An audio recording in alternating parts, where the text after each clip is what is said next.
ওখান থেকে বাড়ি এসেই দেখি জিমির ঠিক এরকম অবস্থা। তারপরে দেখো আমি ঘরের কাজগুলো করতেও নেমে পড়েছি। তো জানো তো আমাদের পাড়ায় অনেক মানুষ আছে যারা আমাকে বলে, তুই সবসময় এত ঘরের কাজ করিস, তোর কি একটুও কোনো কষ্ট হয় না?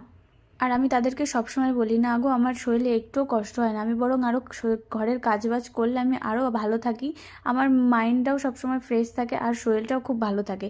তো শীতকালের বেলা তুমি যত বসে থাকবে দেখবে, যত শুয়ে থাকবে তত কিন্তু তোমার শরীরের মধ্যে আলস্যিটা বেশি লাগবে। তো তার জন্য যদি এরকম ছুটে ছুটে, আর আমি যদি সকালবেলা একটুখানি কাজ করি তো সারাটা দিন এরকমভাবে ছুটে ছুটে কাজ করতে পারি, আমার একটু ক্লান্তিবোধ বা কষ্ট কিছুই হয় না, আরও ভালোভাবে আমি করতে পারি।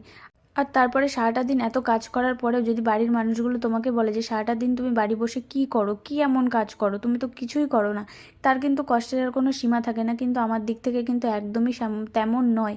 আমাদের বাড়ির প্রত্যেকটা মানুষ আমাকে সবাই সাপোর্ট করে, আমার কষ্টটা সবাই বোঝে। আমি যদি বলি যে আমার কষ্ট হচ্ছে, তারা সত্যি সেটা বোঝে। আমার শাশুড়িমা সব থেকে বেশি বোঝে। আমার শাশুড়িমা সবসময় বলে যে তোমার একটুখানি কষ্ট হলে তুমি আমাকে বলবে, দেখবে আমি সব কাজই করে দেবো।